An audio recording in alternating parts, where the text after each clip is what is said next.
El título que estamos viendo en este mes, y vamos a ver un poco también el mes de enero, es Poniendo al miedo en su lugar. Y notemos que dice poniendo al miedo en su lugar, no dice no temáis, no tengan temor, porque eso es algo que nosotros no podemos evitarlo. Es una reacción instintiva. En el estudio anterior habíamos visto un aspecto muy importante acerca de que cómo nosotros podemos poner al miedo en su lugar. Fue precisamente depositando nuestra confianza en Dios. Quiere decir que nosotros debemos poner nuestra confianza en Dios por encima de cualquier temor que pudiéramos estar pasando o que nos pudiéramos estar acechando en nuestras vidas. Y habíamos empezado con el temor de Dios. La confianza en Dios empieza con el temor de Dios. Una de las cosas que nos puede causar temor es la inseguridad. Cuando no estamos seguros de muchas cosas, ¿verdad? Empezando en primer lugar, la violencia que se experimenta en el mundo. Hay mucha inseguridad, hay mucha incertidumbre. No sabemos cómo se va a comportar el mercado financiero, si nuestros fondos van a alcanzar para el día de mañana o no, ¿verdad? Y aún así también, hermanos, las situaciones, las pruebas en la vida, los pecados, las circunstancias, las dudas, pueden inclusive persuadirnos de que nuestra relación con Dios ya no es segura. ¿Por qué? Porque pensamos de que si todas estas cosas que nos estamos experimentando, ¿será que hemos caído fuera de la gracia de Dios? Esa es una pregunta. Y ahí vienen las preguntas y las dudas, y el temor se apodera de nosotros cuando nosotros nos preguntamos, ¿cómo puedo estar seguro de mi salvación? Ese es el estudio del día de hoy, es acerca de nuestra seguridad encima del temor. La carta que vamos a ver a nosotros es la del apóstol Pablo, es la carta a los romanos, y esta carta ha tenido un enorme impacto en la vida, en la doctrina y en la historia del cristianismo. Pablo enfatizó en esta carta que la salvación se recibe solamente por medio de la fe en Cristo. Y en esta sección que vamos a ver, Romanos capítulo 8, Pablo aseguró a la iglesia de Roma que la salvación estaba totalmente garantizada. Si la salvación pudiera ser dependiente de nosotros, obviamente ninguno de nosotros podríamos estar seguros, porque somos criaturas inconstantes, somos criaturas que inclusive a veces decimos una cosa pero actuamos de otra manera. En nosotros, si fuera de nosotros, obviamente sí deberíamos estar preocupados de nuestra salvación. En cambio, aquí nosotros vamos a aprender de quién depende de la salvación, de quién nos brinda esa seguridad. Señor, gracias, Señor, por un nuevo día. Padre Santo, gracias por la lluvia que mandaste. Gracias, mi Señor, porque no está tan frío y que si podemos congregarnos, mi Señor, en esta mañana. Te damos gracias, Señor, por la seguridad que tú nos das, mi Señor, a través de tu Hijo, de que nosotros tenemos vida eterna. Padre amado, y esto nos debe causar, en vez de temor, Señor, que nos cause gozo en ti, Padre amado, porque esta alegría no es algo que el mundo la brinda, sino tú, Señor, que nos das, mi Señor, la vida eterna, como tú has prometido, mi Señor, a nosotros que somos tus hijos. No porque nosotros lo hayamos merecido, Padre amado, no porque nosotros seamos buenos, sino porque tu gracia salvadora y esta misericordia inmerecida que tú has derramado sobre cada uno de nosotros, Señor, permite que nosotros seamos ahora adoptados en tu familia. Ayúdanos, mi Señor, a tener seguridad, Padre amado, y cualquier cosa, Señor, que nos invada esa seguridad, Señor, ayúdanos, mi Señor, que con tu palabra y la ayuda de tu Espíritu Santo nos ayudes, incrementes nuestra fe y nuestra esperanza segura en ti. Todo esto, Padre amado, te lo pedimos en el nombre de tu Hijo Jesucristo, nuestro Salvador y nuestro intercesor. Amén. Amén. Hermanas, vayamos al capítulo 8 de Romanos, los versículos 28 al 30, por favor. Aquí en el versículo 28, Pablo recordó a sus lectores un principio que ya entendían. Por eso que Pablo dice, sabemos que Dios dispone todas las cosas para bien. Y aquí este versículo muchos cristianos lo consideran uno de sus versículos favoritos y lo ven como una promesa de Dios de que Él ordenará las circunstancias de sus vidas de tal manera que las cosas funcionarán en su mejor interés. Entonces, la famosa promesa aquí de Romanos 8:28 es una de las grandes descripciones bíblicas de lo que es la providencia. ¿A quién se aplica esta promesa? Es la primera pregunta que podemos tener. ¿A quién aplica esta promesa? A los que aman a Dios. Así es, ¿verdad? Amén. Dice a los que aman a Dios. Entonces, ahí es cuando viene la primera duda. Y eso también tenemos que tener muy en claro. La primera duda es en nosotros, ¿verdad? Como cristianos. ¿Estoy amándole a Dios lo suficiente? Quizás no me amo bien. Pues soy imperfecto. ¿No? Yo no soy tan amoroso como expresar mi amor a Dios. Entonces, ¿será que esta promesa no aplica para mí? Lo que Pablo está diciendo, ¿qué cosa significa esto? Pablo define a los cristianos desde un punto de vista humano, quiere decir los que aman a Dios. Y luego también define a los cristianos desde una perspectiva divina. Dice a los que conforme a su propósito son llamados. Entonces, la expresión esta, los que aman a Dios, es simplemente un modo de describir al pueblo de Dios. Cuando Pablo dice los que aman a Dios, no es un requisito de la promesa, como si Pablo quisiera decir que Dios obra solamente para beneficio de los creyentes que le aman lo suficiente. Es importante recalcar, hermanas, que esta descripción del pueblo de Dios que Pablo hace en este versículo, porque algunas veces esta se ha interpretado como una condición de que todas las cosas le iban a salir solamente bien a los que aman a Dios. Y de esa mala interpretación aparecen nuestros temores y nuestra falta de seguridad de saber si estamos favorecidos o no en Dios, o si somos salvos en Dios, o si hemos caído fuera de la gracia de Dios. Lo que podemos decir aquí es que no debemos temer estas cosas, no debemos temer el futuro, porque como creyentes estamos seguros de nuestra salvación en la buena obra de Dios a través de Jesucristo. En Primera de Juan, la carta de Primera de Juan se puede considerar como una carta de garantías. Si nosotros queremos ver la seguridad de nuestra salvación, la respuesta está en Primera de Juan, la carta de la primera carta del apóstol Juan. Es una carta que se dice de garantía.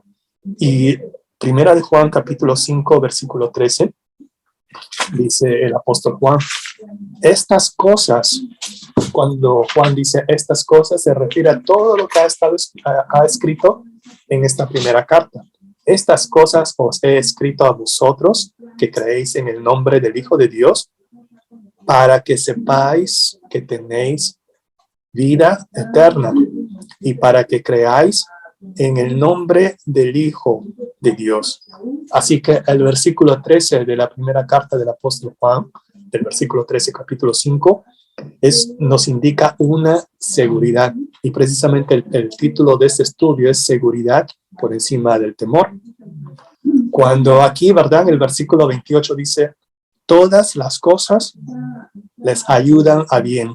O en otra traducción dice, todas las cosas obran para bien. Cristianos de todas las generaciones, antiguos y actuales, han encontrado un consuelo en la maravilla de esta promesa de Romanos 8:28. Sin embargo, así como es una gran promesa, también es un versículo que ha sido mal interpretado. Como explico, una de las dos maneras más mal interpretadas de estos versículos una de ellas es que dice, ¿verdad? O la comparan con un cocinero que mezcla los ingredientes que no nos gustan, como la harina cruda o el café que es amargo, con las cosas que sí nos gustan, ¿verdad? Con el azúcar y la miel y todo eso, y que las cosas malas y las cosas buenas de la vida se juntan, Dios las junta y las cocina y las prepara y se forma un gran pastel. Y al final todo sale bonito de las cosas buenas y malas. A eso no es la interpretación, no, eso no es lo que quiso decir Pablo en estas cosas, que todas las cosas ayudan a bien. Y hay otra interpretación mucho más peligrosa, hermanas, y esta que dice de que algo así, ¿verdad? Alguien que dice, bueno, puedes que hayas perdido el trabajo, pero puedes estar segura de que vas a encontrar otro que sea incluso mejor, porque todas las cosas están obrando para bien. No necesariamente, ¿verdad? O algo peor, ¿verdad? Dicen, no te angusties porque tu prometido o tu prometida haya roto su compromiso de casarse contigo. Total, Dios debe tener a alguien adelante, ¿verdad? Un marido, una esposa mejor para ti. ¿Por qué? Porque Romanos 8:28 lo promete. Y eso tampoco es, y eso es inclusive un poco peor, hermanos. El problema de este tipo de aplicaciones es que malinterpreta lo que significa la palabra bien. ¿A qué se refiere con la palabra bien cuando Pablo dice que todas las cosas ayudan a bien? Muchas veces, hermanos, a veces queremos ver la palabra bien con las cosas materiales o con las cosas que nos pueden pasar en nuestra vida. El bien, al final, aquí, desde la óptica de Dios, el bien ha de definirse en términos espirituales. El bien final es la gloria de Dios. No es nuestra gloria, no es nuestro bienestar, aunque sí, ¿verdad? Dios se preocupa por nuestro bienestar, pero aquí no se trata de eso.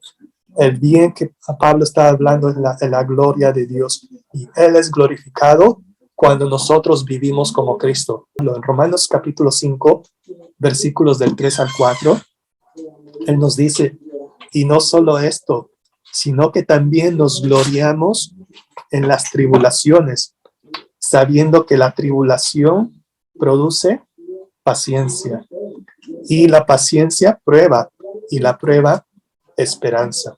En otras palabras, Dios se sirve del sufrimiento para formar en nosotros el carácter cristiano, conformándonos a la imagen de Cristo, puesto que eso es lo que dice el versículo 29, que ahorita lo vamos a ver. Entonces, ¿qué es lo que promete aquí? ¿Cuál es la promesa de Romanos 8:28? Ya hemos visto cuál cosa no son las promesas de Romanos 8:28. Lo que dice este versículo esencialmente promete que no existe nada que pueda afectar a nuestras vidas y que no esté bajo el control y la dirección de nuestro amoroso Padre Celestial. Todo lo que hacemos y decimos, todo lo que otros nos hacen y dicen de nosotros, cualquier experiencia que podamos jamás tener, todo ello Dios lo utiliza de manera soberana para nuestro bien. Pero no siempre entenderemos de qué modo obran para bien las cosas que vivimos. Nuestra perspectiva terrenal, nuestra visión terrenal quizás es muy limitada para nosotros poder entender los planes de Dios. Inclusive si Dios nos explicara sus planes hoy, quizás no lo entenderíamos. No siempre las cosas que nos pasen en esta vida las vamos a disfrutar. ¿O usted las disfruta? Yo no. A veces no. A veces no, ¿verdad, hermanos? Sin embargo, si podemos saber que no hay nada que nos suceda, que Dios no lo permita y utilice para sus benévolos propósitos, es para el propósito de Él. Y aquí es donde vamos al versículo 29. ¿Cuál es el propósito de Dios en todas estas situaciones que nos pueden estar pasando? El propósito de Dios se esboza en los versículos 29 al 30, y en pocas palabras, es para los que los creyentes lleguen a ser más como Cristo. Dios nos ha llevado a una serie de acciones que crean a su pueblo, le sustentan y le llevan a la gloria. La primera acción acerca de la providencia de Dios. Providencia. Providencia significa saber o conocer las cosas antes de que sucedan. A eso se refiere la providencia de Dios. Como dice el versículo 29, dice, porque a los que antes conoció, o sea que ya Dios sabía a quienes iban a ser los que son salvos. Después vienen los procesos que es la predestinación, y luego también viene todo esto acerca de la predestinación al llamado y después a la glorificación. Pero ¿para qué? Dice Pablo. Pablo explica la meta: para ser hechos conformes a la imagen de su Hijo, como dice el versículo 29. Después del llamado efectivo y después de la justificación, Dios nos glorifica. Aquí en este versículo, Pablo lo dice en un tiempo pasado y los glorificó. Ya, de alguna manera asumiendo de que ya es algo, un hecho que ya sucedió, que realmente eso va a suceder en tiempo futuro, cuando nosotros resucitemos en cuerpos glorificados para estar a la presencia del Señor. Pero la mejor explicación es que el apóstol ve estas cosas desde la óptica de Dios. Para Dios, ya nosotros, Él nos considera como glorificados. Tras la lectura de este texto de 3 versículos, el apóstol no quiere que nos quedemos con algunas preguntas teológicas. La idea de Pablo no es que nos llenemos de más dudas, ¿no? Al contrario, él quiere que nosotros estemos seguros, ¿verdad? Él quiere que nuestro sentimiento de inseguridad, que se transforme en un sentimiento de seguridad con un nivel o un sentido renovado de certeza. ¿Por qué? Porque Dios es el que comenzó en nosotros la buena obra, sin duda la terminará en el día de Cristo Jesús, como lo dice Filipenses capítulo 1, versículo 6. Dice Pablo, estando persuadido de esto, que el que comenzó en vosotros la buena obra, la perfeccionará hasta el día de Jesucristo. Entonces, Dios obra en todas las cosas para nuestro bien. Recordemos, esa palabra bien es la gloria de Dios. No es para nuestro bien personal, ¿verdad? No es para nuestro propio bien singular. Entonces, ahora en los siguientes versículos vemos que nadie nos puede condenar ante Dios. Versículos 31 al 34, por favor. ¿Se sabe lo que es una pregunta retórica? Sí, ¿verdad? Que no requiere contestación. Amén, así es, ¿verdad? Una pregunta retórica no requiere contestación porque es obvia la respuesta, o en algunos casos la respuesta está incluida en la misma pregunta. Y Pablo ha escogido usar este lenguaje retórico particularmente en estos versículos para producir una determinada reacción en los lectores de su carta. El versículo 31 empieza, ¿qué pues diremos a esto? La primera pregunta retórica sería, si Dios es por nosotros, ¿Quién contra nosotros? ¿quién contra nosotros? Entonces, aquí vemos que ya la respuesta está en la pregunta. Dios está con nosotros. Entonces, ¿quién va a estar en contra de nosotros? Y la respuesta es Nadie. nadie. Empieza así preguntando, si Dios es con nosotros, ¿quién con nosotros? Dios es más poderoso que todos nuestros enemigos juntos y es capaz de defendernos de cualquier peligro o amenaza. Y el versículo 32 también nos dice, ¿verdad? Hace una aclaración o hace una extensión de lo que él afirmó en el versículo 31, cuando nos dice, el que no escatimó ni a su propio Hijo, sino que lo encargó por todos, ¿cómo no nos dará también en él todas las cosas? Esta es la primera parte que dice cosas. ¿A qué cosas se refiere? A lo que estaba hablando es a las cosas que él mencionó en los versículos anteriores, el que dice, ¿verdad?, que aquel que nos predestinó también para ser conformes a la imagen de su Hijo, y a los que predestinó, a estos también llamó, y a los que llamó, a esos también justificó, y a los que justificó, a estos también glorificó. Estoy leyendo Romanos 8:30. A eso se refiere esto cuando Pablo dice, ¿cómo no nos dará también con él, con Jesucristo, todas estas cosas? Esto es lo que nos dice aquí Pablo en el versículo 32. Luego el versículo 33, en este versículo Pablo hace otra pregunta retórica. ¿Quién acusará a los escogidos de Dios? Aquí la respuesta está también retórica, ¿verdad? La respuesta es nadie. Si Dios es el que justifica, ¿quién nos va a acusar? ¿Quién acusará a los escogidos de Dios? Es el mismo Dios quien nos justifica. Él es el que perdona a cada uno de los creyentes y nos declara justos. En otras palabras, perdonados y totalmente justos. Nosotros no podemos ser justos por nuestras propias justicias. Nuestras propias justicias son como trapos de inmundicia, como dice nuestro Dios a través del profeta Isaías. También en 2 de Corintios, capítulo 5, versículo 21, este versículo también lo conocemos mucho. Dice que al que no conoció pecado, por nosotros lo hizo pecado, para que nosotros fuésemos hechos justicia de Dios delante de él. Y luego el versículo 34 también nos dice, ¿quién es el que condenará? Esa es la otra pregunta retórica. ¿Quién es el que condenará, puesto que Cristo es el que murió? Y dice más aún, el que también resucitó, el que además está a la diestra de Dios, el que también intercede por nosotros. El único que tiene derecho de condenarnos es Cristo, ¿verdad? Pero Él hizo todo lo contrario, si hermano Dios, ¿verdad? Pero Él hizo todo lo contrario. Él hizo posible que toda condenación fuera quitada. Jesús murió en nuestro lugar y continúa defendiéndonos. Y en este versículo Pablo menciona 4 razones por las que nosotros como cristianos no podemos ser condenados. Tampoco vamos a ir a los detalles, ¿verdad? Pero primero, no podemos ser hallados culpables porque Cristo es el que murió. Segundo, Cristo también resucitó. Tercero, que no podemos ser hallados culpables por causa de la posesión de Cristo. Y cuarto, no tenemos condenación porque Jesucristo intercede por nosotros. Todos estos principios expuestos aquí por el apóstol Pablo ponen en claro que nadie puede condenarnos ante Dios. No debemos temer, no debemos tener esa falta de seguridad. No debemos temer porque tenemos la seguridad absoluta de que Dios es por nosotros. Pablo hizo aún más explícitas las consecuencias eternas de nuestra relación con Dios solamente a través de Jesucristo. Estos versículos han sido rápidos, ¿verdad?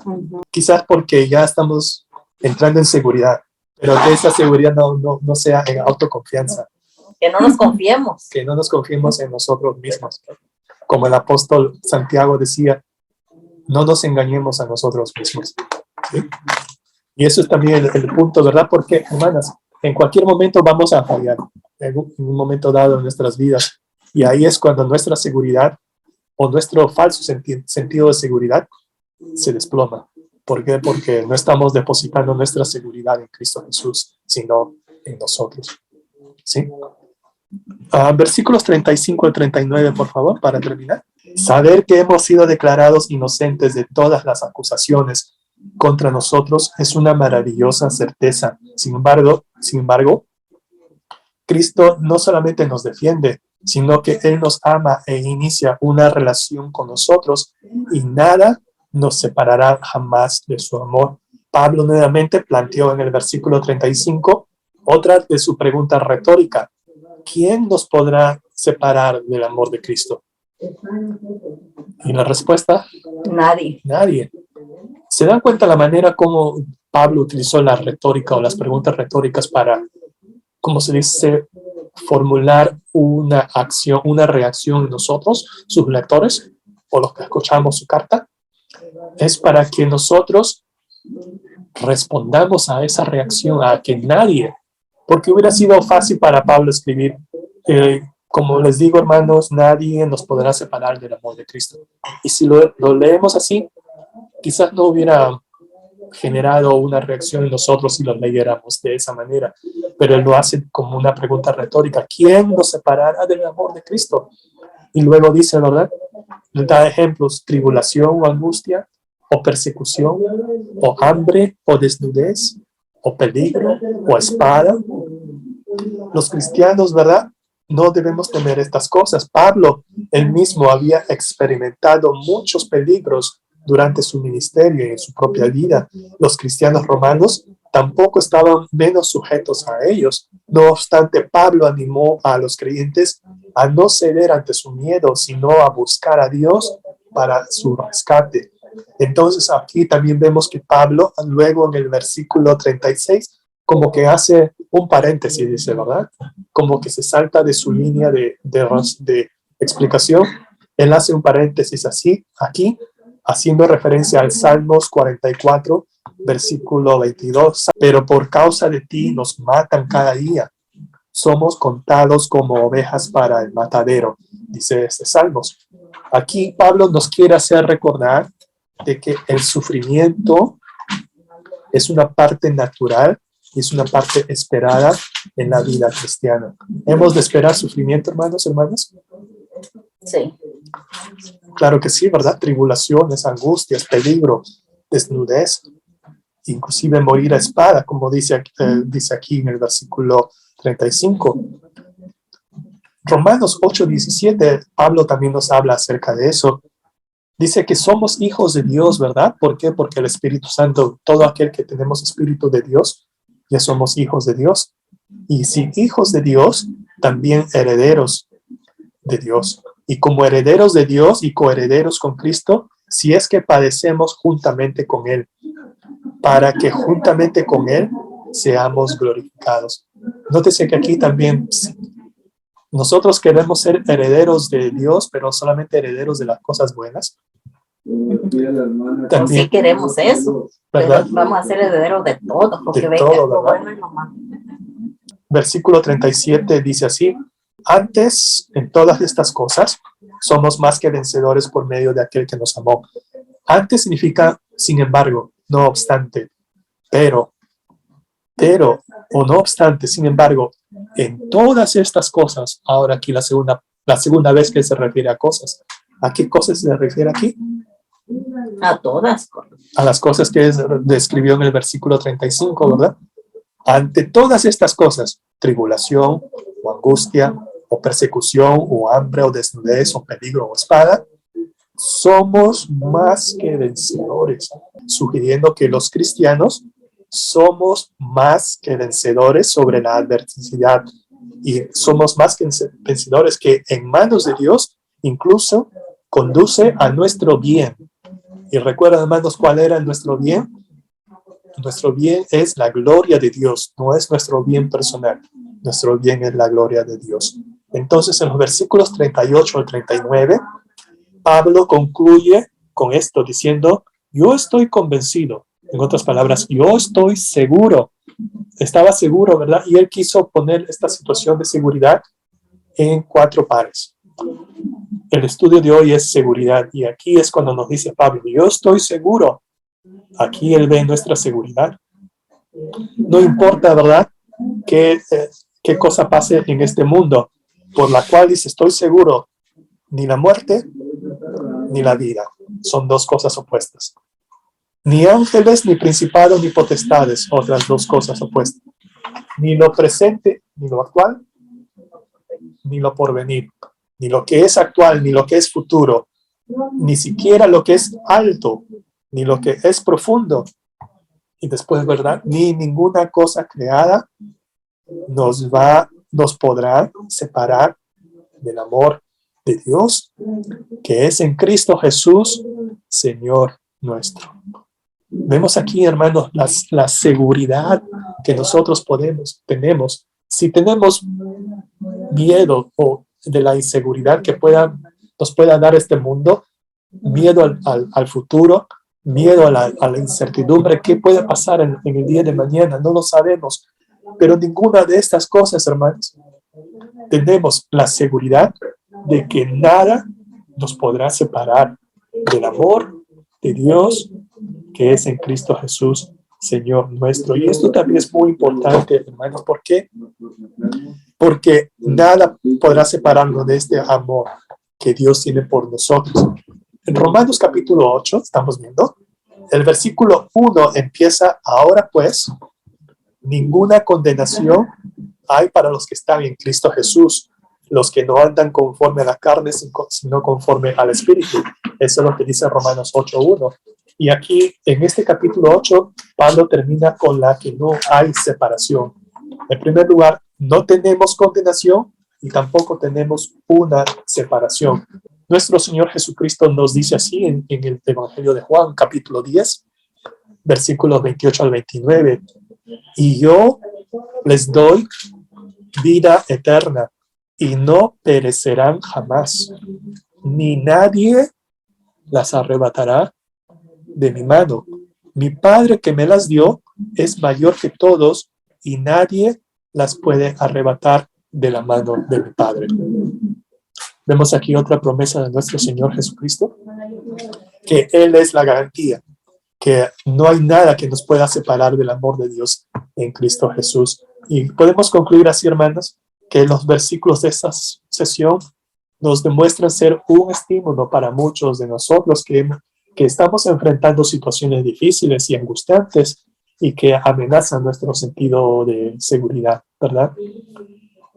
Pero a veces ese sentido de seguridad no debe dañar nuestra relación con Dios, porque para Dios, Dios no comete errores. Nosotros quizás sí, pero Dios no comete errores. Podemos saber que estamos libres de la condenación acusatoria porque Cristo siempre intercede por nosotros. Además, tenemos la seguridad de que nadie ni nada nos podrá separarnos del amor que Dios nos da plenamente expresado y relacionado y realizado con Cristo Jesús. Con estas seguridades basadas en la bondad, la gracia y el amor de Dios, podemos decir, hermanos, que somos Más que vencedores. más que vencedores.